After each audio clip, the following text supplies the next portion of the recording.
വിശ്വാസികളെ, ഫത്തഖുല്ലാഹ്, നിങ്ങൾ അല്ലാഹനെ സൂക്ഷിക്കണം. ഫത്തഖുല്ലാഹ ഫിന്നിസാ, നിങ്ങളുടെ കൈകൾ പിടിച്ച് നമ്മുടെ വീട്ടിലേക്ക് താൽക്കാലികമായിട്ടെങ്കിലും സ്വന്തം നാടും കുടുംബവും ബാപ്പാനും ഉമ്മാനും താൽക്കാലികമായി ഉപേക്ഷിച്ച് നമ്മളിൽ പ്രതീക്ഷ അർപ്പിച്ച് നമ്മുടെ കൂടെ വന്ന് നമ്മുടെ സ്വകാര്യതയും നമ്മുടെ ജീവിതത്തിന്റെ മുഴുവനും അറിയുന്ന നമ്മുടെ പ്രിയപ്പെട്ടവരോട് നമ്മൾക്ക് കടമയുണ്ട് കേട്ടോ. അത് പരലോകത്ത് സ്വർഗ നരകത്തിന്റെ വിഷയമാണ് കേട്ടോ. അത് ഇസ്ലാമികമായി നമ്മൾ അറിയേണ്ട കാര്യമാണ്. സ്വർഗ നരകത്തിന്റെ വിഷയമാണ് നമ്മുടെ ഭാര്യയോടുള്ള നമ്മുടെ കടപ്പാടുകൾ. അതിലേറ്റവും പ്രധാനമായ 1-2 കാര്യങ്ങൾ. ഒന്നാമത്തെ കാര്യം, ഏറ്റവും നല്ല പെരുമാറ്റം അവരോട് പെരുമാറണം എന്നത് തന്നെയാണ്. സഹോദരങ്ങളെ, എന്താണ് ഏറ്റവും നല്ല പെരുമാറ്റം എന്ന് പറഞ്ഞാൽ അറിയോ? ഒരു സഹോദരി വിവാഹം കഴിഞ്ഞു, 4 മാസമേ ഭർത്താവിന്റെ കൂടെ ജീവിച്ചിട്ടുള്ളൂ. ഭർത്താവ് ആക്സിഡന്റിൽ മരണപ്പെട്ടു കഴിഞ്ഞു. 19-20 വയസ്സ് മാത്രമാണ് ആ ചെറിയ കുട്ടിക്കുള്ളത്, പെൺകുട്ടിക്കാണ്. അവൾ ഇദ്ദാ കാലഘട്ടം കഴിഞ്ഞ് ഏകദേശം 1 വർഷത്തോളം എത്തിയപ്പോഴേക്കും കുടുംബത്തിലുള്ള ആളുകളൊക്കെ രണ്ടാമത്തെ വിവാഹത്തെ കുറിച്ച് സംസാരിച്ചു. കാരണം നിർബന്ധമാണ്, ചെറിയ പ്രായമാണ്. പക്ഷെ എത്ര സംസാരിച്ചിട്ടും അവൾ സമ്മതിക്കുന്നില്ല. അവസാനം കുടുംബക്കാര് സംസാരിച്ചു, അയലോകക്കാര് സംസാരിച്ചു, മതപണ്ഡിതന്മാർ എന്നുള്ള നിലയിൽ പണ്ഡിതന്മാരായ ആളുകളോട് നമ്മളോട് സംസാരിക്കാൻ വേണ്ടി പറഞ്ഞു. പെൺകുട്ടി പറഞ്ഞ വാചകമാണ്, എന്താണ് നമ്മൾക്ക് നമ്മുടെ ഇണയോടുള്ള ഒന്നാമത്തെ ദൗത്യ നിർവഹണം എന്നതിന്റെ ഉത്തരം. അതിനാ പെൺകുട്ടി പറഞ്ഞ വാക്ക്, മൗലവി എനിക്കറിയാം, എനിക്ക് 19-20 വയസ്സാണ്, എന്റെ ഭർത്താവിന്റെ കൂടെ 4 മാസേ ഉള്ളൂ, ഒരു കുട്ടി പോലും ആയിട്ടില്ല, ഞാൻ രണ്ടാമത് വിവാഹം കഴിക്കണം എന്ന് എനിക്കറിയാം. കാരണം എന്റെ ജീവിതത്തിന് ആവശ്യമാണ്, കുടുംബത്തിന്റെ ജീവിതത്തിൽ അവർക്കൊരു ഭാരമായിട്ട് നിൽക്കാനും പാടില്ല. പക്ഷെ നിങ്ങൾ എനിക്കൊരു ഉത്തരം തരണം. എന്താണത്?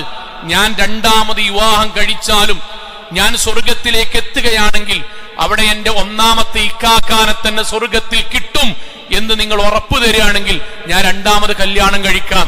സഹോദരങ്ങളെ, ആ വാചകത്തിന്റെ പേരാണ് ദാമ്പത്യം എന്ന് പറഞ്ഞാൽ. അത് വെറുതെണ്ടാണതല്ല, ഞാൻ രണ്ടാമത് കെട്ടിക്കോളാം, പക്ഷേ ഞാൻ എങ്ങാനും മരിച്ച് എനിക്ക് സ്വർഗത്തിൽ പോകുകയാണെങ്കിൽ അവിടെ എന്റെ ഒന്നാമത്തെ ഇക്കാക്ക മതി എന്ന് പറയണമെങ്കിൽ 4 മാസം കൊണ്ട് 40 കൊല്ലത്തിന്റെ ജീവിതത്തിന്റെ സൗന്ദര്യം അനുഭവിച്ചതാണ്. ഇതാണ് ഖുർആന്റെ ഭാഷ. വഅശിറൂഹുന്ന ബിൽ മഅറൂഫ്. വിശ്വാസികളെ, നമ്മുടെ ഏറ്റവും പ്രധാനപ്പെട്ട കാര്യം എന്താ അറിയോ? നമ്മൾ അവരെ കെട്ടി എന്നതിന്റെ പേരിൽ ഒരു കരയരുത്. നമ്മൾ അവരെ തെരഞ്ഞെടുത്തു എന്നതിന്റെ പേരിൽ അവർക്ക് ദുഃഖം ഉണ്ടാകരുത്. ഞാൻ അവളുടെ ഭർത്താവായി എന്നതിന്റെ പേരിൽ അവർക്ക് സന്തോഷവർദ്ധനവാണ് ഉണ്ടാകേണ്ടത്. വഅശിറൂഹുന്ന ബിൽ മഅറൂഫ്. ഏറ്റവും നല്ല രൂപത്തിലാണ് നമ്മൾ നമ്മുടെ ഭാര്യമാരോട് പെരുമാറേണ്ടത്. ഇക്കാക്കാനോട് ഏറ്റവും നല്ല രൂപത്തിലാണ് പെരുമാറേണ്ടത്. നാട്ടാരോട് അങ്ങനെയാണ് പെരുമാറേണ്ടത് എന്ന് പ്രത്യേകിച്ച് ആയത്വദീസില്ല. കാരണം ഒരു വിശ്വാസിന്റെ ജീവിതം എല്ലാവരോടും നല്ല രൂപത്തിലാണ്. പക്ഷെ നമ്മൾ പറയാൻ നമ്മുടെ ഭാര്യമാരോട് ഏറ്റവും നല്ല രൂപത്തിലാണ് നമ്മൾ പെരുമാറേണ്ടത്. എന്തുകൊണ്ടറിയോ? നമ്മളെല്ലാവരും അറിയേണ്ട ഒരു കാര്യമുണ്ട്. നിസ്കാരം, നോമ്പും, ദിക്റും, ദുആകളും മാത്രമൊന്നല്ല ഇസ്ലാമിൽ പുണ്യം. ഭർത്താക്കന്മാരെ അറിയണം, നമ്മൾ ശരിക്കറിയണം. നമ്മൾ നമ്മുടെ ഭാര്യയുടെ കൂടെ ഇരിക്കണതിന് അള്ളാന്റെ പക്കൽ സ്വർഗം കിട്ടും. ഞാൻ എന്റെ ഭാര്യയോട് തമാശ പറഞ്ഞതിന് പടച്ചോന്റെ മീസാലിൽ കനം തൂങ്ങും. ഞാൻ എന്റെ ഭാര്യയെ ഉമ്മ വെക്കുന്നതിന് അള്ളാഹുവിന്റെ മലക്കുകൾ നമുക്ക് വേണ്ടി പ്രാർത്ഥിക്കും. ഞാൻ എന്റെ മക്കളെയും പെണ്ണുങ്ങളെയും കൂട്ടിപ്പിടിക്കണേന് അള്ളാഹുവിന്റെ പക്കൽ സ്വർഗം കിട്ടുന്ന കാര്യമാണ്. ഇത് വെറുതെ പറഞ്ഞ വാചകല്ല. പ്രവാചകന്റെ വാക്ക് എന്താ അറിയോ? നമ്മളെ ആനന്ദഭരിതമാക്കും. പ്രവാചകന്റെ വാക്ക്, വലക ഫീ കുല്ലി നഫഖത്തിൻ തുൻഫിഖുഹാ ഫീ സബീലില്ലാഹി അജ്റുൻ. ഒരാൾ ഒരു ഭക്ഷണം കൊടുക്കുകയാണെങ്കിൽ, ഒരു ഉരുള കൊടുക്കുകയാണെങ്കിൽ അതിന് പടച്ചോന്റെ കൂലുണ്ട്. ഇങ്ങോട്ട് അള്ളാഹുവിന്റെ റസൂൽ പറയട്ടോ, ഹത്തൽ ലുഖ്മത തജ്അലുഹാ ഫീ ഇംറഅതിക്. എടാ, നമ്മൾ നമ്മുടെ ഭാര്യയുടെ വായിലേക്ക് ഒരു മിഠായി, ഒരു ഉരുള ഭക്ഷണം, എന്തെങ്കിലും നമ്മൾ കൊടുക്കുകയാണെങ്കിൽ സ്വർഗം കിട്ടുന്ന കാര്യമാണ് കേട്ടോ.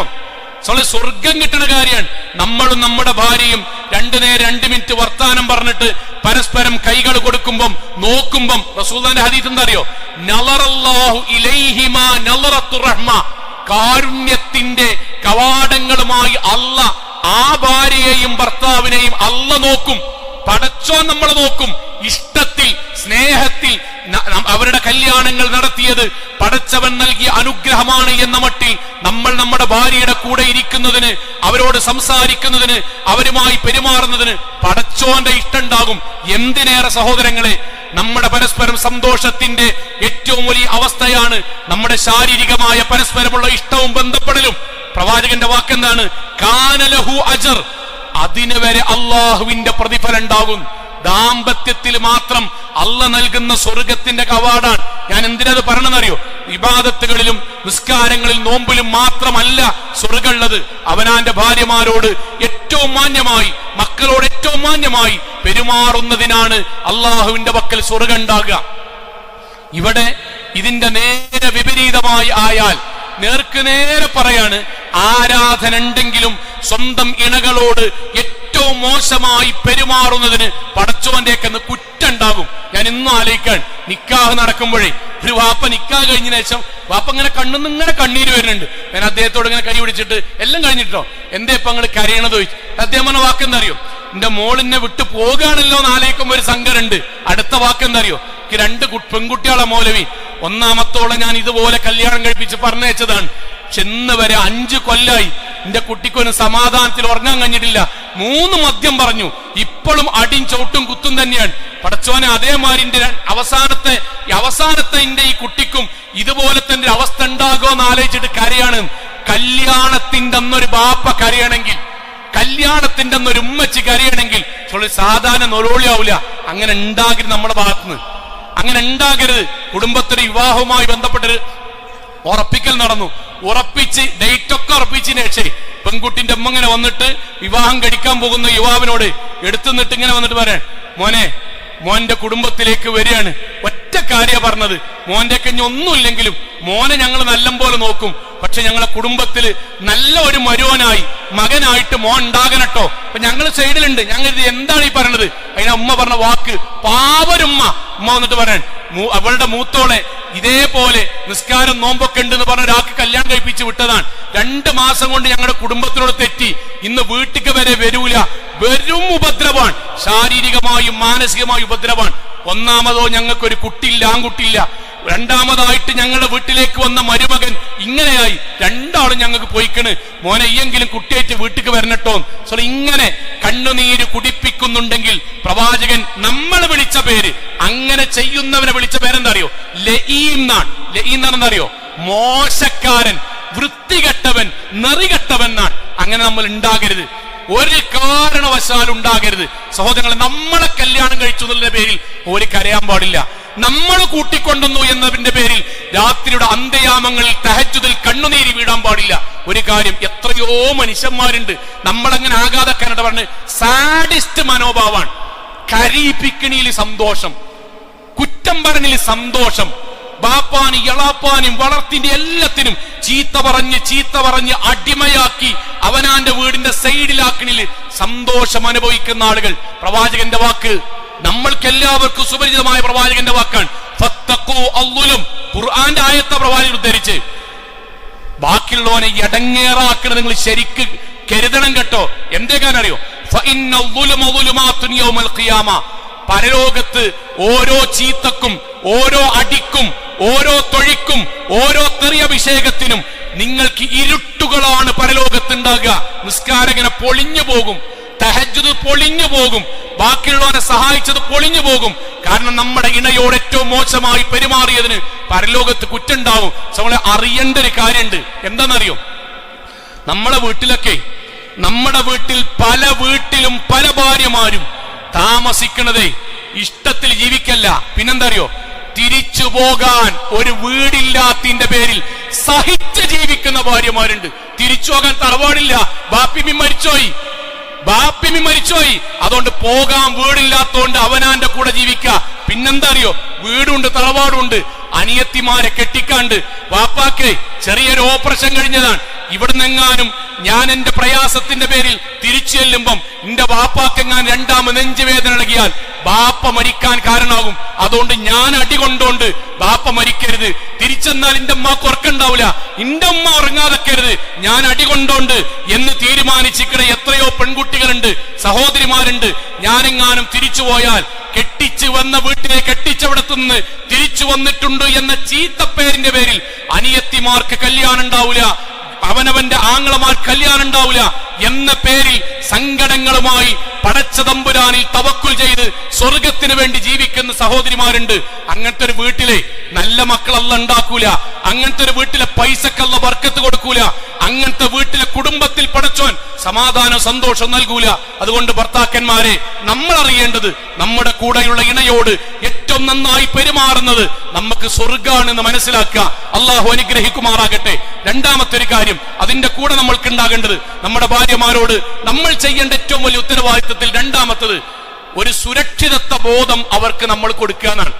അതിനാണ് നമ്മുടെ പുതിയ ഭാഷയിൽ കെയറിംഗ് എന്നൊക്കെ പറയില്ലേ, നിങ്ങൾ എന്നെ കെയർ ചെയ്യണം എന്നൊക്കെ സഹോദരിമാർ പറയില്ലേ, എന്തായിക്കോട്ടെ, ഒരു സുരക്ഷിതത്വ ബോധം. അതെന്താന്ന് വെച്ചാൽ നമ്മൾ അവരുടെ കൂടെയുണ്ട് എന്നത് അവർക്കൊരു ധൈര്യം ഉണ്ടാകണം. സാമ്പത്തിക മേഖല പ്രത്യേകിച്ചും എന്തായി പറയാൻ, പ്രവാചകൻ സല്ലല്ലാഹു അലൈഹി വസല്ലമയെ ആരെയാണ് ആണ് എന്ന് വിളിച്ചറിയോ? യുവാക്കൾ എല്ലാരും കേൾക്കണത്, അല്ല ഒരാളാണെന്ന് വിളിച്ചു. ആരെയാണ്? മീശ ഇങ്ങനെ തിരിച്ചുവാൻ ആണാണ് ആണോ? അങ്ങനെയാണ് അല്ല പറഞ്ഞ് സോളെ അല്ല. പിന്നെ ജിമ്മ് പോയിട്ട് 4-5 സിക്സ് പാക്ക് ഉണ്ടോക്കെ ആണാണ്, അങ്ങനെയാണോ? അല്ല. അരിജാലു അല്ല പറയൻ അവനാണാണ്, അവനാണാണ്, അവനാണ് തന്റെ ഇടമുള്ള ചങ്കൂറ്റമുള്ളാണ്. അരിജാലു ഖവ്വാമുൻ അലൻ നിസാ ബിമാ ഫദ്ദലല്ലാഹു ബഅ്ദുഹും അലാ ബഅദ് വബിമാ അൻഫഖു മിൻ അംവാലിഹിം. സ്വന്തം അവനവന്റെ കഴിവനുസരിച്ച് കുടുംബത്തിന് വേണ്ടി അധ്വാനിച്ച് ആ പണം കൊണ്ട് കുടുംബത്തെ നോക്കുന്നവൻ അവനാണ്. ഇതെന്തേ അല്ല പറയാൻ കാരണം അറിയോ? നമ്മുടെ ജീവിതത്തിൽ നമ്മുടെ ഭാര്യയുടെയും മക്കളുടെയും അവകാശമാണ് അവരെ നമ്മൾ നോക്കുക എന്നുള്ളത്. അവരെ നമ്മൾ നോക്കുക എന്നുള്ളത് ഖുർആന്റെ ആയത്താണ്, പ്രവാചകന്റെ ഹദീസാണ്. അൻഫിഖ് അലൈഹിന്ന ഫഇന്ന ലഹുന്ന അലൈക റിസ്ഖുഹുന്ന വകിസ്വതുഹുന്ന ബിൽ മഅറൂഫ്. അവനാന്റെ ഭാര്യക്കും മക്കൾക്കും ഭക്ഷണത്തിനും വസ്ത്രത്തിനും പൈസ ഉണ്ടാക്കുക എന്നത് ഭർത്താക്കന്മാരെ നമ്മളിൽ നിന്ന് അവർക്ക് കിട്ടേണ്ട അവകാശമാണ്. അള്ളാഹുവിന് അനുഗ്രഹം കൊണ്ട് നമ്മുടെ ഈ പള്ളിയിൽ എല്ലാം നമ്മുടെ കുടുംബത്തിൽ കഠിനാധ്വാനം ചെയ്യുന്ന പുരുഷന്മാർ ജോലിക്ക് പോകുന്നു, കഠിനാധ്വാനം ചെയ്യുന്നു, വെയിലൊള്ളുന്നു. അള്ളാഹു നമ്മൾക്കെല്ലാവർക്കും അനുഗ്രഹങ്ങൾ ചൊരിയുമാറാകട്ടെ. എന്നാൽ കൂടെ ഒരു കാര്യം പറയാതിരിക്കാൻ വയ്യ. അതെന്താ അറിയോ? പഴയ തലമുറയിലെ നമ്മുടെ ഉപ്പമാരും വെല്ലിപ്പമാരും കഠിനാധ്വാനം ചെയ്യുന്നു. പക്ഷെ ഞാനടക്കമുള്ള പുതിയ തലമുറയിലെ ആളുകൾ അവനവന്റെ സമ്പത്ത് കൊണ്ട് കുടുംബത്തെ നോക്കുന്ന വിഷയത്തിൽ ചില കാഴ്ചപ്പാടുകളുടെ തെറ്റുകൾ കൊണ്ടോ ഈഗോകൾ കൊണ്ടോ നാട്ടിലുണ്ടാക്കിയ സിസ്റ്റം കൊണ്ടോ പിന്നിലേക്ക് വരുന്നു എന്നത് ചിലരിലെങ്കിലും കാണുന്നു എന്നത് സങ്കടം. എന്താ അറിയോ? അവനാൻ വിചാരിച്ച ജോലി കിട്ടിയില്ല, ശ്രമിക്കണം കേട്ടോ, പക്ഷെ കിട്ടിയില്ല. കിട്ടും വരെ അവനാന്റെ പെണ്ണുങ്ങളെയും കുട്ടികളെയും പട്ടിണിക്കിട്ട് ഇങ്ങനെ ജീവിക്കുക. എന്നിട്ട് എന്താ പറഞ്ഞേ, ഞാനതിന് പോവില്ല, ഞാനാ പണിക്ക് പോവില്ല, ഞാൻ ഇതുവരെ എങ്ങനെയാണ്. എന്നിട്ട് അവളെന്താ അറിയോ? അവൾ ആദ്യം ബാപ്പാന്റെ അടുത്ത് പോവുക, കെഞ്ചുക, എന്നിട്ട് ബാപ്പാന്റെ മുഴുവൻ കൊണ്ടുവരിക. അത് കഴിഞ്ഞിട്ട് ആങ്ങളന്റെ അടുത്തേക്ക് പോവുക, കൂട്ടാന്റെ അടുത്ത് പോവുക. അവളുമായി ബന്ധപ്പെട്ടത് വിറ്റ് പൊറുക്കി വീട്ടുകാരോട് ചോദിച്ച്, ഇവനിവിടെ ഞാൻ ഇത്രയും കാലം പഠിച്ചതല്ലേ, ഞാൻ ഇന്ന കോഴ്സ് കഴിഞ്ഞല്ലേ. നമ്മള് ആർക്കാണ് അവനവന്റെ ജീവിതത്തിൽ ആഗ്രഹിച്ച ജോലി കിട്ടണം എന്ന് തൃപ്തിയില്ലാത്തത്? പടച്ചോന്റെ വിധി ഉണ്ടാവും ചിലപ്പം. അത് കിട്ടുന്നത് വരെ പരിശ്രമിക്കുക. അതോടൊപ്പം അവനവന്റെ കുടുംബത്തെ നോക്കാനുള്ള വരുമാനത്തിന് കുറച്ച് താഴ്ത്തിക്ക് ഇറങ്ങേണ്ടി വരും. അതിൽ ആർക്കാ സംശയം? അല്ലാത്ത കല്യാണം കഴിക്കാൻ പാടില്ല. ഞാൻ എന്റെ കുറ്റല്ല പറഞ്ഞത്, അല്ല, റസൂലുള്ളാഹിന്റെ വാക്കാണ്. യാ മഅശറ ശബാബ്, പുരുഷന്മാരെ, മനിസ്തതാഅ മിൻകുമുൽ ബാഅ, ഒരു സഹോദരിയെ പോറ്റുവാനും ശാരീരികമായി സംതൃപ്തിപ്പെടുത്തുവാനും കഴിയുമ്പോഴാണ് ഫല്യതസവ്വജ്, അപ്പോൾ നിങ്ങൾ കല്യാണം കഴിക്കണം. ഇതിന്റെ അർത്ഥം എന്താണ് സോങ്ങളെ? എന്താ എല്ലാം കഴിഞ്ഞിട്ടെന്നല്ല, മറിച്ച് മിനിമം അവനാന്റെ പെണ്ണുങ്ങൾക്ക് ഒരു 500 രൂപയ്ക്ക് ജീവിക്കാൻ ഒരു വരുമാനത്തിന് വേണ്ടി അധ്വാനിക്കാൻ ഇറങ്ങണം. ഞാൻ വിചാരിച്ച കിട്ടിയില്ല, അവനാന്റെ ഗൾഫിൽ നിന്നോ നാട്ടിലോ ജോലി ഉണ്ടാവും, എന്തെങ്കിലും കാരണം കൊണ്ട് ഈ ജോലി താഴ്ന്നിട്ടുണ്ടാവും, താഴും, ചിലപ്പോ ഉണ്ടാവും, എല്ലാവർക്കും ഉണ്ടാവും. താന്നിക്ക് ഞാൻ പോവില്ല, നമുക്ക് പറഞ്ഞ് എത്ര കാലം ജീവിക്കാം. എന്നിട്ട് അതിന്റെ പേരിൽ അവനവന്റെ ഭാര്യമാരെ ജോലിക്കുണ്ട് വിഷയമായിട്ട് പറഞ്ഞ് അവനാൻ അധ്വാനിക്കാൻ മടി കാണിച്ചിട്ടും അവനവൻ അധ്വാനിക്കുന്നതിന് ഈഗോ കാണിച്ചിട്ടും അവനാന്റെ പെണ്ണുങ്ങളെ അതിന്റെ പേരിൽ ജോലിക്ക് പറഞ്ഞയച്ച് വീട്ടിൽ ആ പൈസ കൊണ്ട് തിന്നുവീർത്ത് ജീവിക്കാന്ന് പറഞ്ഞ മാനം കെട്ട ഏർപ്പാട് തന്നെയാണ്. അത് വൃത്തികെട്ട ഏർപ്പാടാണ്. പ്രവാചകന്റെ വാക്കെന്തറിയോ? കഫാ ബിൽ മർഇ, ഒരു മനുഷ്യൻ ഇത് മതി, ഇസ്മൻ, പരലോകത്ത് കുറ്റമാകാൻ, അൻ യുളയ്യ മൻ യഖൂത്, അവനാണ് ചെലവിന് കൊടുക്കുന്ന ആൾക്കാർക്ക് ചെലവിന് കൊടുക്കാതെ പാരമ്പര്യം പറഞ്ഞ് വല്യർത്താനം പറഞ്ഞ് ഞാൻ താഴ്ത്തിക്ക് ഇറങ്ങൂല, കിട്ടിയനെ പോകുള്ളൂ, ഇന്റെ കാല് വേദന എനിക്കറിയില്ല, കൈ വേദന എന്നറിയില്ലേ, എന്നിട്ട് കാലാകാലം ന്യായം പറഞ്ഞ് കുടുംബത്തെ പട്ടിണിക്കിടുക എന്നത് ഗുരുതരമായ തെറ്റാ ഇസ്ലാമിൽ. ഇതെന്തിനാ പറയണറിയോ? നമ്മുടെ കൂടെ ജീവിക്കുന്ന ഒരു പെൺകുട്ടിക്ക് അവരുടെ കുടുംബത്തിന് നമ്മളിൽ നിന്ന് സന്തോഷം ഉണ്ടാകണം. നമ്മൾക്ക് എല്ലാവർക്കും അറിയണ കാര്യമാണ്. എന്താ അറിയോ? നമ്മൾ അധ്വാനിച്ചു. ഞാൻ ഭർത്താക്കന്മാരായ നമ്മളോട് പറയണം, നമ്മൾ അധ്വാനിച്ചു, എത്തണില്ല. അങ്ങനെ ഉണ്ടാവും, ചിലപ്പം എത്തണില്ല. അത് പെൺകുട്ടിയുടെ കുടുംബക്കാർക്ക് അറിയും. നമ്മൾ പെൺകുട്ടിന്റെ വാപ്പാണ് പോയിട്ട് നോക്കി, ഇപ്പാ ഞാൻ പണിയെടുത്തിട്ട് ഇത്ര കിട്ടണ്, കടം വീട്ടി വരുമ്പോ എത്രയാണ് ആകണ്, അതുകൊണ്ടാട്ടോ. സോ ആ കുടുംബം നോക്കും നമ്മളെ. പക്ഷെ നമ്മൾ അധ്വാനിക്കാൻ ഇറങ്ങണ്ടേ?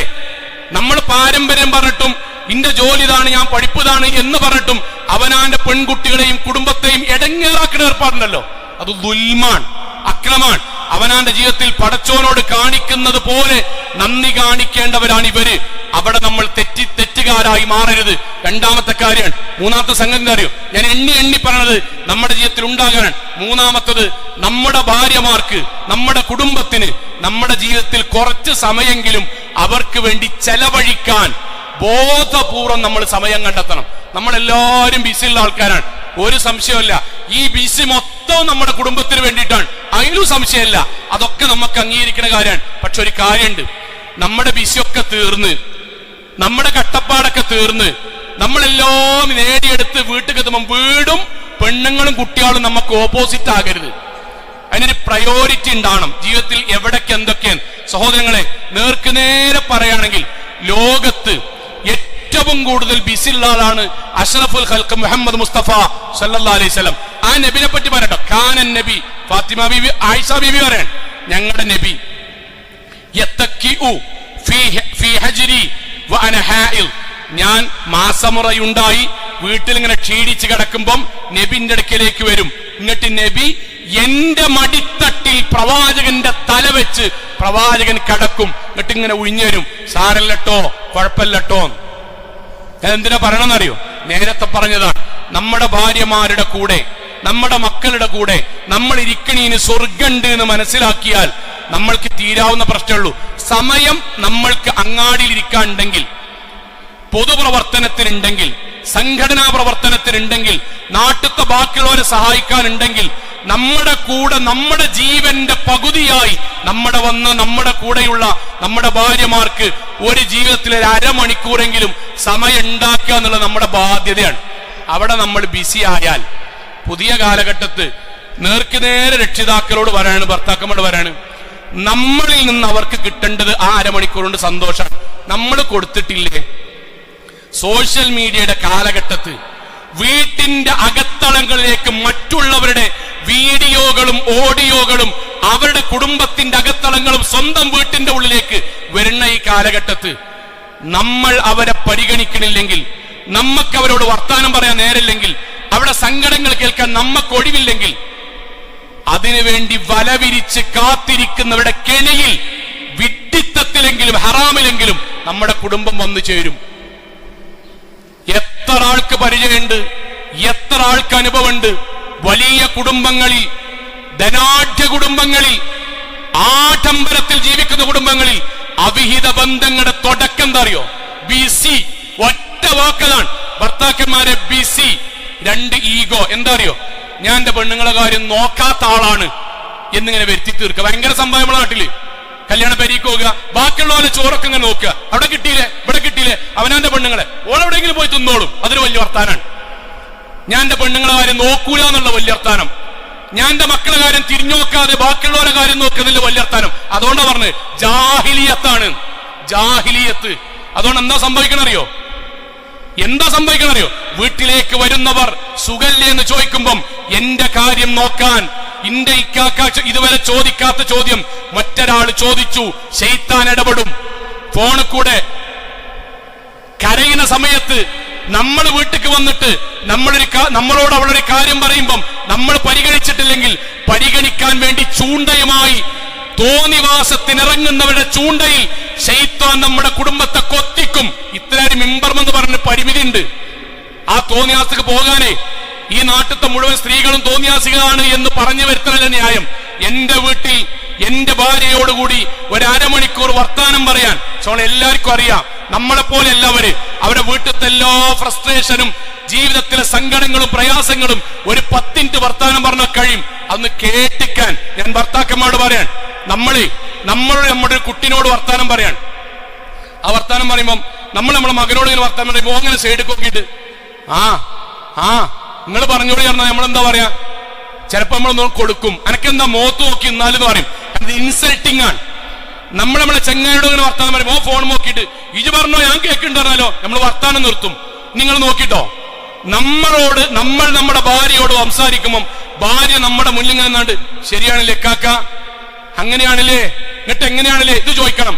ഓള് നമ്മുടെ വർത്താനം പറയുമ്പം ടീം വെച്ചിട്ടുണ്ടാവും, പത്ര സൈഡിലുണ്ടാവും, കയ്യിൽ ഫോണുണ്ടാവും. എന്നിട്ട് ഇങ്ങനെ മൂളിക്കൊടുക്കും. അതിനിടയ്ക്ക് നോക്കി നിങ്ങൾ കേൾക്കണില്ലേ, ഞാൻ കേൾക്കുന്നുണ്ട്, ഞാൻ എന്റെ ഇങ്ങനെ മുഖത്ത് നോക്കി ഇങ്ങനെ നിൽക്കുക. ഇതാണ് പ്രശ്നം. നമ്മുടെ മുഴുവൻ കാര്യങ്ങളും നമുക്ക് നടക്കണം. അത് നമ്മൾ പാരമ്പര്യമായിട്ട് ആണുങ്ങൾ ഉണ്ടാക്കിയെടുത്ത സാധനമാണ്. എന്റെ ഇഷ്ടങ്ങൾ എന്റെ വീട്ടിൽ നടക്കണം. ബാക്കിയുള്ളവരെ ഇഷ്ടമോ ബാക്കിയുള്ളവരെ താല്പര്യമോ ആ വീട്ടിൽ നടക്കുന്നതിനെ പറ്റി ആലോചിക്കുന്നത് പോലും നിൽക്കുകയാണ്. കുടുംബം കുട്ടിച്ചോറാവും. മക്കള് പിഴക്കണേ നമുക്ക് പിന്നീട് പറയാം. മക്കള് പിഴച്ചു പോകും. ബാപ്പാനെ കിട്ടാത്ത ഒരു വീട്ടിലെ കുട്ടികൾ 10% കൂടി നന്നാവില്ല പുതിയ കാലത്ത്. അല്ലെങ്കിൽ അത്ര ഈമാൻ വേണം. നമ്മുടെ ഭാര്യയും നമ്മുടെ മക്കളും നമ്മുടെ സാന്നിധ്യം അവരാഗ്രഹിക്കാൻ എല്ലാത്തിനും ബാക്കിയുള്ളതിന് പറഞ്ഞേക്കാം. PTA മീറ്റിംഗ് ഇജ് പോയിക്കോ, മുനിസിപ്പാലിറ്റിക്ക് ഇജ് പോയിക്കോ, അവിടെ തക്കാറുണ്ട് ഇജ് പോയിക്കോ. പിന്നെ നമ്മളെന്തിനാ പോകാറിയോ? നമ്മളെ പെണ്ണുങ്ങൾ പഠിപ്പിച്ച് വലുതാക്കി 10ാം ക്ലാസ്സിൽ അവൾ ഉറക്കൊഴിച്ച് അവള് ട്യൂഷന്റെ പൈസക്ക് വേണ്ടി അധ്വാനിച്ചൊക്കെ കഴിഞ്ഞിട്ട് A+ കിട്ടി. അപ്പം കാണും ഇൻസൈഡൊക്കെ ചെയ്തിട്ട് അവാർഡാങ്ങാൻ. അപ്പൊ താഴ്ത്തിരുത്തും. ഇന്റെ ബുദ്ധിയാണ്, ഇന്റെ പെരക്കാരെ ബുദ്ധിയാണ്. ഇതുകൊണ്ടാണ് കുടുംബത്തിൽ നമ്മളെ കുറിച്ച് നമ്മുടെ ഭാര്യക്ക് മതിപ്പില്ലെങ്കിൽ കഴിഞ്ഞു. നമ്മളെപ്പോലെ ഒരാള് നമ്മുടെ പെൺകുട്ടിക്ക് ഭർത്താവായി വരുമ്പോ ഉമ്മാര് ചിലര് തടയാൻ കാരണം എന്താ അറിയോ? ബാപ്പാനെ കൊണ്ട് ഇടങ്ങേറായിക്കണെന്നുള്ളതുകൊണ്ടാണ്. ഞാൻ ആക്ഷേപിക്കല്ല, ഒരിക്കലല്ല സോങ്ങളെ. പക്ഷെ തിരിച്ച് നമ്മൾ ആലോചിക്കുക, 24 മണിക്കൂറിൽ ചങ്ങായിമാരെപ്പോ നമുക്ക് പോകാൻ സമയമുണ്ടല്ലോ, അങ്ങാടിയിൽ നിൽക്കാൻ സമയമുണ്ടല്ലോ. രാത്രി 11 വരെ അങ്ങാടിയിൽ ഫോണും ഇരുന്നിട്ട് 7 മണിക്ക് നീക്കുന്നതിനിടയ്ക്ക് ഭാര്യനോട് വർത്തമാനം വരാൻ അരമണിക്കൂർ നേരല്ലെങ്കിൽ ഓൺലൈനിലും ഓഫ്ലൈനിലും ഓട്ടോറിക്ഷയിലും വണ്ടിയിലും മൂല്യമാന രൂപത്തിലും തോന്നിവാസികൾ കാത്തുക്കുന്നുണ്ട്. അവരുടെ വലയിൽ നമ്മുടെ വീട് കുടുങ്ങും, കുട്ടിച്ചോറാകും, മാനങ്കടും, ആത്മഹത്യയുണ്ടാകും, ഒളിച്ചോട്ടമുണ്ടാകും, അപമാനം കൊണ്ട് നാട് വിട്ടു പോകേണ്ടി വരും. അതുകൊണ്ട് സമയം ഉണ്ടാക്കുക, ബോധപൂർവ്വം ഉണ്ടാക്കുക. അത് നമ്മുടെ ജീവിതത്തിന്റെ ബാധ്യതയായി നമ്മൾ കണക്കാക്കുക. അള്ളാഹു അനുഗ്രഹിക്കുമാറാകട്ടെ.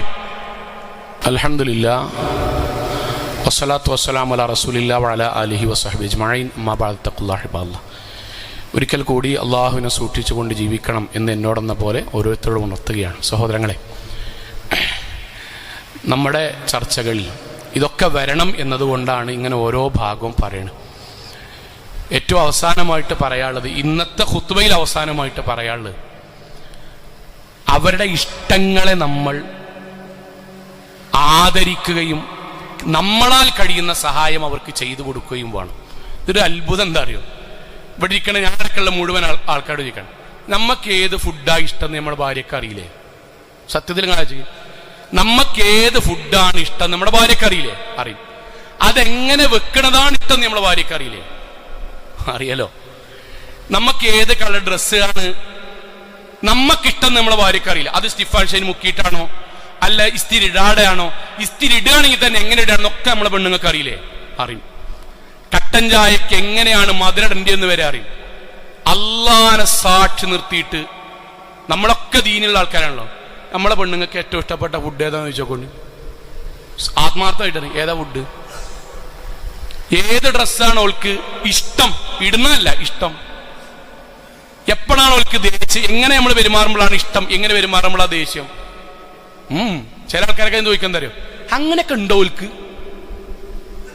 അതാണ് ജാഹിലിയത്ത്. ജാഹിലിയത്ത് എന്താ അറിയോ? നമ്മള് ഇസ്ലാമിന്റെ നവോത്ഥാനം പറയല് സ്ത്രീകൾക്ക് ആത്മാവില്ല എന്നായിരുന്നു ഇസ്ലാം വരുന്നതിന്റെ മുന്നേ വിശ്വസിച്ചിരുന്നത്. അവിടെ സ്ത്രീയെ മനുഷ്യനായി ഇസ്ലാം പരിഗണിച്ചു. ഞാൻ ചോദിക്കാണ്, വാചകത്തുമെന്ന് നമ്മളെപ്പോലെ ആത്മാവുള്ള ഇഷ്ടങ്ങളുള്ള വാപ്പാന്റെയും ഇമ്മാന്റെയും കുട്ടിയായി നമ്മുടെ മകളുടെ സ്ഥാനത്താണല്ലോ നമ്മുടെ പെണ്ണുങ്ങൾ ഉണ്ടാകുക. വേറെ വാപ്പാന്റെയും ഇമ്മാന്റെയും മകളാണല്ലോ. അവരുടെ ഇഷ്ടം 10-25 കൊല്ലം ജീവിച്ചിട്ട് എന്താന്ന് നമ്മൾ ചോദിച്ചില്ലെങ്കിൽ എന്താ ചിലര് പറയും, ഓർക്കെല്ലാം പറ്റും. അല്ല, ചോദിക്കാത്തോണ്ടാണ്. പിന്നെ അവരുടെ പ്രകൃതി അങ്ങനെയാണ്. അവരുടെ പ്രകൃതി അങ്ങനെയാണ്. വീട്ടില് 4 ആളുണ്ട്, 3 ഓറഞ്ചാ കൊണ്ടുവന്നിക്കണെങ്കിൽ ഓള് പറയും എനിക്ക് ഓറഞ്ച് വേണ്ട അറിയും. അതുപോലെ പ്രകൃതി നന്മയാണ്. അതെല്ലാം പറ്റിയിട്ടല്ല, നമ്മൾ അറിയണം. ഇത് ഞാൻ വെറുതെ അങ്ങനെ പറയാം. റസൂൽ സല്ലല്ലാഹു അലൈഹി വസല്ലം പറയാൻ, റസൂലിന്റെ വാക്കോക്കി ഇന്നീലാഴലം റസൂൽ പറയാൻ, ആയിഷ എനിക്ക് അറിയിട്ടോ, ഇദാ കുൻതി അന്നി റാദിയ, എനിക്ക് എപ്പോഴാണ് എന്നോട് ഭയങ്കര ഇഷ്ടം എന്നുള്ളതും, ഇദാ കുൻതി അലയ്യ ഗളബ, എനിക്ക് എപ്പോഴാണ് എന്നോട് കുറച്ചൊരു ചൂടുള്ളതെന്ന് എനിക്കറിയും. നമ്മൾ വീട്ടിലെത്തി നമ്മൾ ജോലി ചെയ്ത് ക്ഷീണിച്ച് വരികയാണെങ്കിൽ നമുക്ക് എന്താണ് വേണ്ടത് എന്ന് നമ്മുടെ ഭാര്യക്ക് അറിയുന്നത് പോലെ നമ്മുടെ ഭാര്യ ക്ഷീണിച്ചിരിക്കുമ്പം അവൾക്ക് എന്താണ് വിശ്രമാണോ, ഫുഡാണോ, തൺതള്ളാണോ, അല്ല അലമ്പില്ലാത്തൊരു അന്തരീക്ഷാണോ എന്ന് നമുക്ക് അറിയണ്ടേ? അപ്പോഴല്ലേ നമ്മൾ നല്ല ഭർത്താവാകുക. അല്ല സഹോദരങ്ങളെ, വീട്ടിലത്തെ എല്ലാ പണിയും കഴിഞ്ഞിങ്ങനെ വരുന്ന നമ്മുടെയൊക്കെ സാരല്ലട്ടോ എന്നുള്ളൊരു വാക്ക് കേട്ടാൽ ഓർക്ക് മതിയെങ്കിൽ അത് നമുക്ക് അറിയണ്ടേ? അതാണ് ഇഷ്ടം അറിയാന്ന് പറഞ്ഞാൽ. നബി നമ്മോട് പറഞ്ഞാണ് ഇഷ്ടം അറിയണം. ഓൾക്ക് ദേഷ്യം വരുന്നൊരു കാര്യം ഉണ്ടെങ്കിൽ എന്താണെന്ന് അറിയണം. അത് നമ്മുടെ ജീവിതത്തിലുണ്ട്. അതോടൊപ്പം നമ്മളാൽ കഴിയുന്ന സഹായം ചെയ്യണം. സോങ്ങളെ, എന്താ സഹായം ചെയ്യാനാണ്? എല്ലാവർക്കും അറിയുന്ന പ്രവാചകന്റെ ഹദീസ് പറയാം. എല്ലാവർക്കും അറിയുന്ന പ്രവാചകന്റെ ഹദീസ്, കാന യകൂനു ഫീ മിഹ്നത്തി അഹ്ലി, പ്രവാചകൻ വീട്ടുകാര്യങ്ങളിൽ അവനാനെ കൊണ്ട് കഴിയുന്ന പോലെ സഹായിക്കും. നമ്മൾ ജോലി ചെയ്യണമെന്ന് നമ്മുടെ ഭാര്യമാരെ ആഗ്രഹിക്കണമെന്നില്ല, പക്ഷെ കൂടിക്കൊടുക്കുന്ന ഒരു സന്തോഷമുണ്ട്. ആ സന്തോഷം നബിചര്യയാണ്. ആവർത്തിക്കുന്നു, എന്റെ ഭാര്യ അവിടെ ജോലി ചെയ്യുമ്പോൾ ഞാൻ സൈഡിൽ നിന്നിട്ട് അവളുടെ വർത്താനം പറഞ്ഞത് അവരുടെ ജീവിതത്തിൽ നമ്മൾ നൽകുന്ന ആദരവിന്റെ ഭാഗമാണ്. അതെനിക്ക് സ്വർഗം കിട്ടും, സ്വർഗം കിട്ടും. അള്ളാഹുവിന്റെ മീസാനിൽ കനം തോന്നും. നമുക്ക് എന്താണോ ചെയ്യാൻ പറ്റുന്ന സമയങ്ങളെ അത് ചെയ്യുക. രാവിലെ കുട്ടികൾ ഒരുക്കുമ്പം ഒരു കുട്ടിന്റെ കാര്യം നമുക്ക് ചെയ്യാൻ പറ്റുമെങ്കിൽ നമ്മൾ ചെയ്യുക. വസ്ത്രമലക്കുന്നതിൽ എന്തെങ്കിലും ഒന്ന് നമുക്ക് ചെയ്യാൻ പറ്റുമെങ്കിൽ നമ്മൾ ചെയ്യുക. എന്താണോ ചെയ്യാൻ പറ്റുന്നത് അത് നമ്മൾ ചെയ്തു കൊടുക്കുന്ന ഇസ്ലാമിൽ പുണ്യാണ്. അത് നമ്മൾ മനസ്സിലാക്കുക. അത് അവരുമായിട്ടുള്ള നമ്മുടെ ഇഷ്ടത്തിന്റെ ഭാഗമാണ്. സമ്പത്തുള്ളവരെ, ഞാൻ ഈ പറഞ്ഞതിനെ അതേപോലെ എടുക്കണം. സമ്പത്തുള്ളവര്, വീട്ടിൽ ഒരുപാട് ജോലി ഉണ്ടെങ്കിൽ, നമ്മുടെ ഭാര്യമാർക്ക് കൂട്ടിയിട്ട് കൂടുന്നില്ലെങ്കിൽ, അല്ലെങ്കിൽ ഒരു ക്ഷീണിക്കുന്നെങ്കിൽ, പൈസ ഉണ്ടെങ്കിൽ വീട്ടിലൊരു വേലക്കാരത്തിന് വെച്ചു കൊടുക്കൽ നന്മയുടെ ഭാഗമാണ്, പുണ്യത്തിന്റെ ഭാഗമാണ്. അവിടെ പിശുക്കനാകലുണ്ട്. വളരെ ഗൗരവത്തിൽ പറയട്ടെ. പൈസ ഉള്ളവനെന്താ ചോദിച്ചാൽ അവനാന്റെ ടൂറിന് പൈസ ഉണ്ടാവും, വാഹനത്തിന് പൈസ ഉണ്ടാകും, ഡ്രസ്സിന് പൈസ ഉണ്ടാവും. പെണ്ണുങ്ങളോ കുട്ടികളോ എന്തെങ്കിലും ഇരിക്കുമ്പോൾ അനക്കെന്തിനാ പൈസ, അനക്കെന്തിന്റെ ആവശ്യം, കണ്ടമാനുണ്ടല്ലോ. അവനാനാ പറയുന്ന നമുക്ക് ഓല ഇരട്ടിണ്ടെങ്കിലും നമ്മൾക്ക് പുതിയതെടുക്കണി നമുക്ക് പ്രശ്നം ഉണ്ടാവില്ല. അവർക്ക് നമ്മുടെ പകുതിയാണെങ്കിലും നമ്മുടെ എന്തെങ്കിലും ചോദിച്ചാൽ അനക്ക് കണ്ടമാനുണ്ടാവുമല്ലോ. വീട്ടിൽ എന്തെങ്കിലും പണിയെടുത്തിട്ട് നമ്മുടെ ഭാര്യമാരെ ചൂണ്ടുവേലിന്റെ ഇവിടെ ഇങ്ങനെ അടയാളം ഉണ്ടാവും, നോക്കി നോക്കോണ്ടി. കാലിന്റെ ഉള്ളിൽ ഇങ്ങനെ പഴുത്തിട്ടുണ്ടാവും. ചിലപ്പം തള്ളാൻ പേരിൽ സോപ്പും പൊടി കയറിയിട്ട് ഇതിന്റെ എല്ലാ മാസവും അല്ലെങ്കിൽ 6 മാസത്തിൽ ഒരിക്കലെങ്കിലും സൈഡിന്റെ ഒരു ഭാഗം പഴുത്തിട്ടുണ്ടാവും. ഇതൊക്കെ സഹോദരങ്ങളെ, പെങ്ങക്കാണെങ്കിൽ നമ്മൾ ആശുപത്രി കൊണ്ടുപോകുമല്ലോ, ഉമ്മാക്കാണെങ്കിൽ ആശുപത്രി കൊണ്ടുപോകുമല്ലോ, മകക്കാണെങ്കിൽ ആശുപത്രി കൊണ്ടുപോകുമല്ലോ. അവനാന്റെ ഭാര്യക്കാവുമ്പം വീട്ടിൽ പൈസ ഉണ്ടെങ്കിൽ മറ്റൊരാളെ വേലക്ക് വെക്കാൻ പറ്റുമെങ്കിൽ സഹോദരങ്ങൾ അത് ചെയ്യൽ പുണ്യാണ്. പുണ്യാണ്. ക്ഷീണിക്കും. ഞാൻ നേർക്കുനേരെ ഇങ്ങനെ പറയുന്നു, ക്ഷീണിക്കുമ്പം പ്രായം തോന്നും.